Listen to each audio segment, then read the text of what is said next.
Hi, welcome along. Today we are going to analyse the game.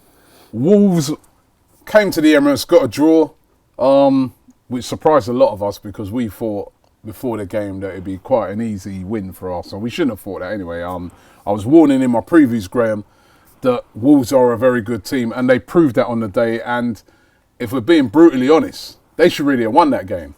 Now, of course, you're the master of analysing and breaking things down. Why were Arsenal so bad on the day, or was it that Wolves just pulled off a tactical masterclass? What? Over to you. Well, I think that we have to say that, Robbie, that Wolves played really well on the day. It felt like on the day we got out of jail in the end.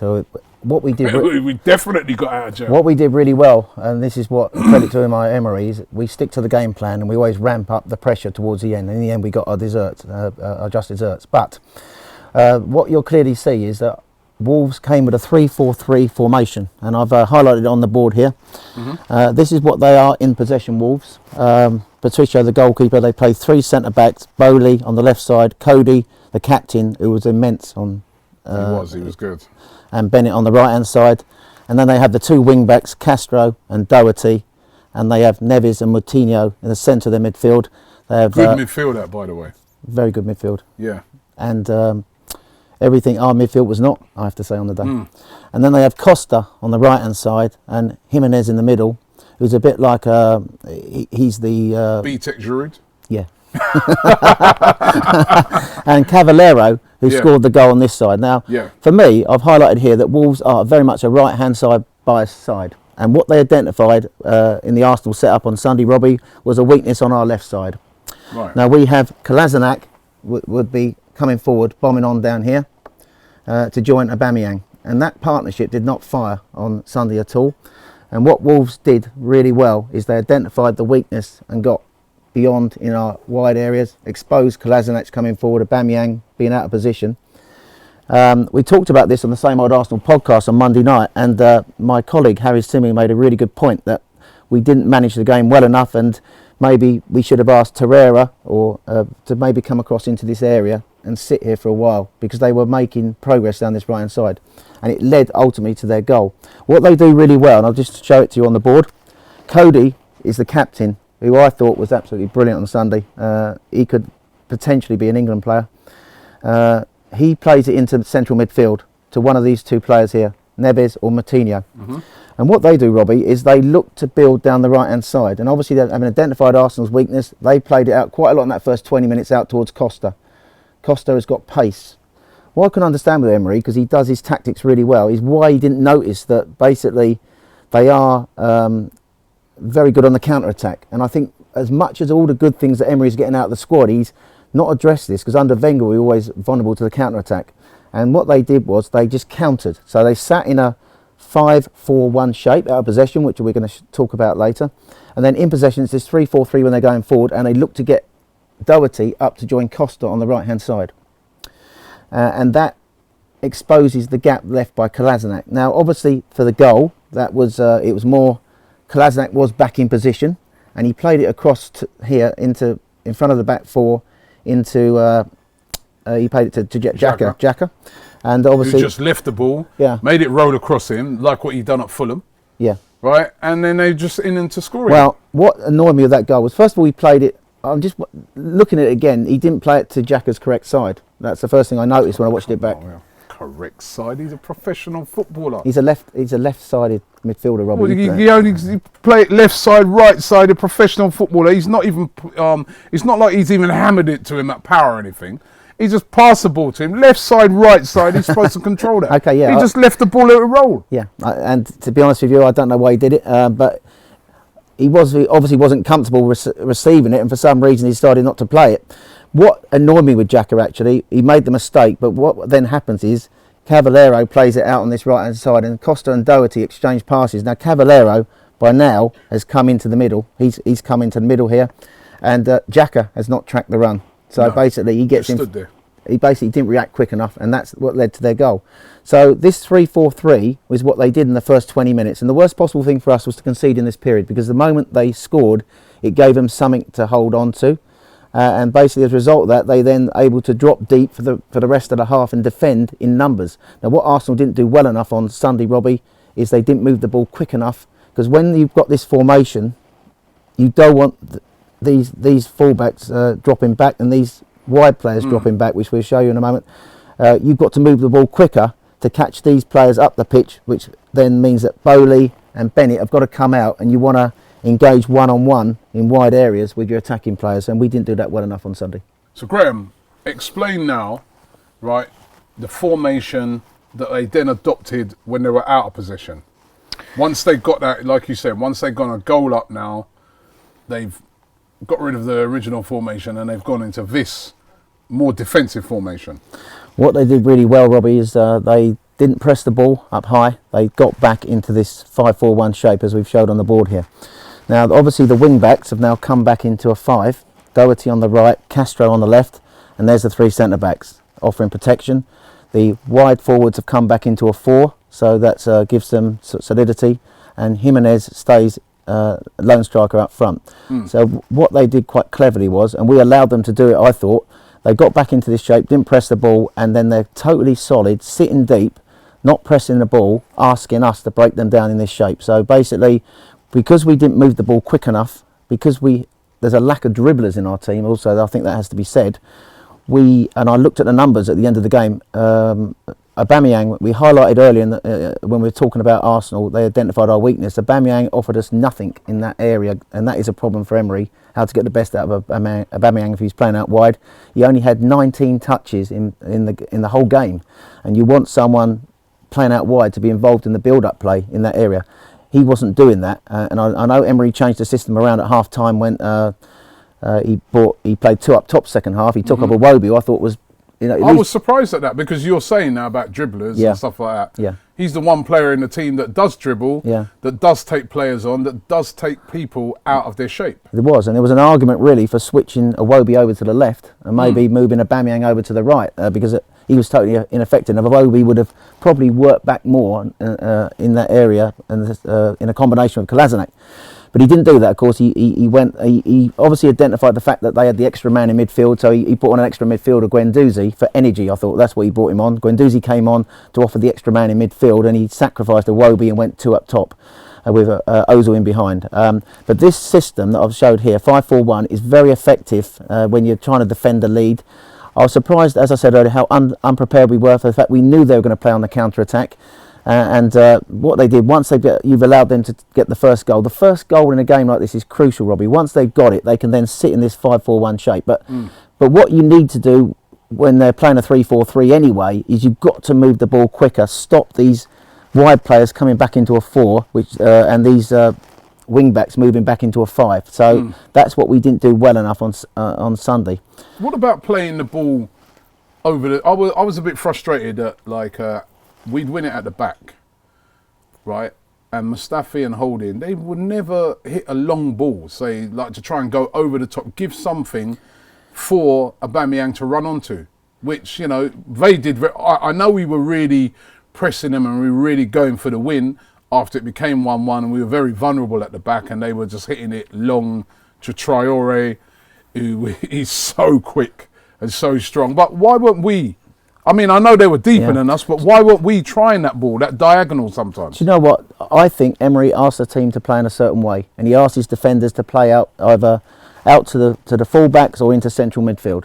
He doesn't want us. He relies on stable possession, keeping possession, and he wants us to build up. So we play out normally through triangles and build up play in this 4-2-3-1 shape, or we slightly amended it on Sunday, obviously at half-time, but he likes to keep possession. He doesn't want to hit the ball long. He wants to go either out wide to the full-backs or into central midfield and then build up that way. So then I ask the question, does he have a plan B then? Because that's plan A, and if that ain't working, and we saw on Sunday where they were moving the ball too slow, so that allowed Wolves to be in this formation. What's the plan B? Well, the plan B on Sunday was he went 2 up top, but he's been dealt a really bad blow by the Welbeck injury. Yeah. Now, Welbeck could be a plan B. And you could argue that...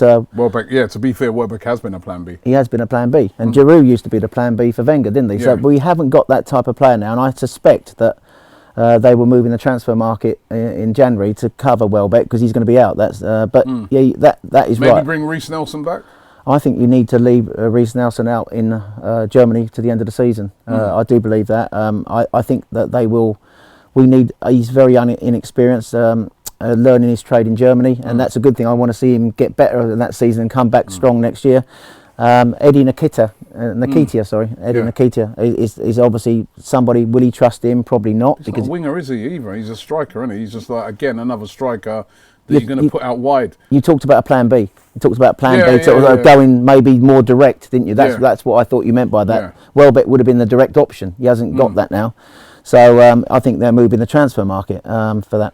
The thing is about it, right, and when you highlight all these things, right, and it's one of the things I said in the summer, I was like, and a lot of people were slagging me off for it, right, and I was like, why don't we get Wilfried Zaha? Why don't we go in and put like a 50 mil down and something and get some people like, oh, he's not good enough. Well, I said, listen, he is good enough, and he is the type of player, and we saw it against us, that when you've got formations like this, he will drag them out because one player can't deal with Wilfried Zaha. Yeah. Sometimes two players can't deal with it. Sometimes you need three players. That creates spaces for your Aubameyangs. That creates spaces for your Lacazette. We need a winger. We need two wingers, desperately, don't we? I agree. I think two tricky wingers that like are a real handful. Even the other day I was watching, was it Leicester? This is Damari Gray. Yeah. Creating havoc. Two people have to go and to take care of those players, and then that can bring up. Obviously, the best example of it is City, where they got like Sterling and Sane. Now Mahrez as well, another player that we should have tried to have got. These guys are so difficult to deal with, right? And if you don't deal with them, they can cut inside, score, create havoc. This is what we need, isn't it? This is what we never, throughout a lot of Wenger's reign, we didn't get that player in, as well as that holding midfielder, which we've now got, and we need desperately to go to the next level. And we talked about that in previous shows, how unbalanced the squad is he has inherited, and that is clear. Do you think this is why they're saying to Ramsey, it's all right, mate, we're not going to do the new contract, that budget is going to go towards a winger? I think so. I do think that, and I do think that indeed. And just going back to your Zaha point, if Zaha had been playing for us wide left on Sunday, that would have sent messages to them that they wouldn't be able to sort of like probably be so offensive at the start, pushing their wing backs up because he would have been on that side. They'd been worried about his pacing behind. So maybe Doherty would have been a bit more conservative going forward, and they might not have created that overload that led to the goal. So that Zaha, and also I think Zaha will bring more out of Aubameyang, because I do think we've got an issue really with Aubameyang and Lacazette. I think he has to make a decision. If he's not going to play him in a two from the start, maybe he has to sacrifice one of them and get a wide player in. At Dortmund, Aubameyang was brilliant with a pacey wide player who would attract defenders to him, that created space for Aubameyang. At the moment, in the Premier League, space is so tight, particularly in the central areas. You've got to draw people out, and we didn't draw these centre halves out on Sunday. They were able to sit quite comfortably in this 5 shape off the ball. And we didn't have the pace moving the ball quickly forward, and we didn't have somebody willing to attack in wide areas with pace to get at them, to push them back. They were and also to give them that worry. So they were quite comfortable in this shape, and so I'm thinking, Zaha would be a great acquisition, or a pacey wide player. So in a game like this, that's exactly what you needed. Somebody who could dribble. Why, Graham, finally? Why were Arsenal so poor? I mean, yes, great tactics by Wolves and that. Why were they so poor against Wolves, and yet still against a better team in Liverpool, another team that's organised, set up brilliantly defensively and that? Why did we look so good in that game and so poor in this game? Was that also, I mean, because you can have tactics and everything like that, but if the team are just not up for it, I mean, what was it? What was it why they were so bad? Did we underestimate Wolves? I just think we were totally unprepared. That sounds crazy to say, Emery being a tactical video king who would look at what they do. We didn't give them enough respect. They played a 3-4-3. I could have told you what they were going to do. I knew that they were going to sit with 3 centre-halves and the wing-backs would push on it and they would hit us on the counter-attack, right? Well, they've been doing it all season. They've been doing it all season. They did it at Man United, and the thing is, City, they've played virtually the same 11 all season. I think they've only made 2 changes. So we seemed to be underprepared for what they were going to do, and it was strange to see that. We didn't start with the right intensity. We didn't start like we did against Liverpool, and whether it's the players' mental attitude, you know, whether they thought that, you know, Wolves, you know, are not at the level of Liverpool and they have a more comfortable day. Only the players will know that, but clearly they weren't on it from minute one, and clearly what happened was we made that first mistake that allowed them to get ahead. Once they got ahead, they've then got a platform in the game, and that's and that's why it became so difficult. The one thing I'll give Emery's teams credit for, they stick to the game plan, and we did ramp up the pressure in the second half, and it was slightly fortuitous, the goal from Mkhitaryan, but we were pushing for the goal, and we were pushing them back. Having said that, in the last few minutes, Traore should have won it for them. We have to say that Bird Leno made saves in that game he had no right to make, and if ever there was a changing of the guard between Cech and Leno, this was the game. When you saw what Leno was all about, he commanded his box, he distributed well, and he made great saves and kept us in the game. I've been thinking about this. I was thinking about this on the train coming home on Sunday. What would I have done differently, Robbie, to actually sort of like match their formation? And I think when teams play 3-4-3, one thing I'll say is that 3-4-3 used to be the rage a couple of years ago in the Premier League. Chelsea won the Premier League playing a 3-4-3. And even Wenger went 3-4-3 for a while, didn't he? We played 3 at the back. Now, when you're playing a 3-4-3, I think the key is really to match them, to sort of cancel out their strengths. Wolves only have got a 3-4-3. They're set up to play that way. If we played a similar formation to them, say played 3 centre-halves, and he could have played, for example, Socrates on the right, Mustafi in the middle, and Holding on the left-hand side, and then played our wing-backs, obviously Bellerin and Kolasinac, and then we just went with the 2 in the middle, Xhaka and Torreira. And then obviously the problem what you do with Mesut Ozil, then Mesut Ozil would have to then come in a 3. When we're in possession, he could come central behind the 2 strikers, and it could in effect be a 1-2 up top, but out of possession it would have to be a 3. That would match them up in formation. Then we are asking questions of them. They've now matched up. They didn't have to worry about that. They could hit us on the counter-attack and play in this style of play, and we were very vulnerable and open, and to me, if you played a 3-4-3, you would have matched them up across the pitch and denied them space. But the problem we've got is we don't move. You highlighted we didn't play well against Liverpool. We moved the ball really quickly. Yep. And Xhaka had his best ever game in an Arsenal shirt. And I'm not just back to normal. I'm not just digging. Well, I'm not digging him out because he made the mistake. I am. Why? I'm digging him out for that game because that mistake was appalling. It was like a lack of concentration. If I had seen that on a Sunday from my son, I'd be like, "What? Concentrate on the game." But did you not think in the second half he was forward? He created a couple of openings. Yeah, he improved in the second half, but he's got to cut these mistakes out of his game. As I said, he'd done the same thing in the game against Fulham. The only difference was they didn't score from it. They nearly scored from it, right? Where he just let it run across him. And this thing about it's his left side, right side. He's a professional footballer. And listen, I think just one stat before we finish. He's made more mistakes that led to goals in the Premier League than any player in the last couple of years. I think he's made 5 mistakes. And now that position he plays, that midfielder, you can't do. You have to be dependable, reliable. And if you're giving up, thank you. And you've got to be concentrated. I just looked on that the other day. I was like, that's like a lack of concentration.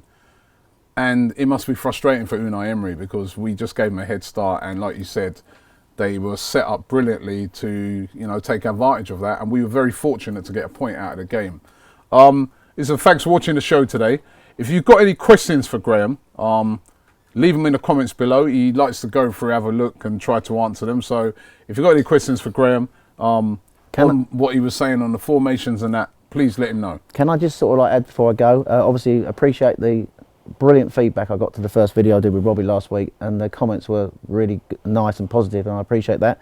I will pick out one thing last week. I'll try and pick out one viewer's question, and Eric, who comes from Kenya in Africa, highlighted a point that a lot of people said about that Mane goal, that Mane was offside because he made a movement towards the ball in the first phase. So, and the funny thing is, you watch sort of referees arguing in the studio whether what is offside and what's not. So the offside rule for me is now so unclear. Yeah, what is a so thank you, Eric, and thank you for all those people who pointed out that in the video last week. Next time I'll have to ask you, what's the rules on adding on time because oh my god, that referee in that game. Anyway, we won't get into that now. Stuart Atwell didn't have a good day, did he? Oh, we won't get into that right now. We'll be back next week.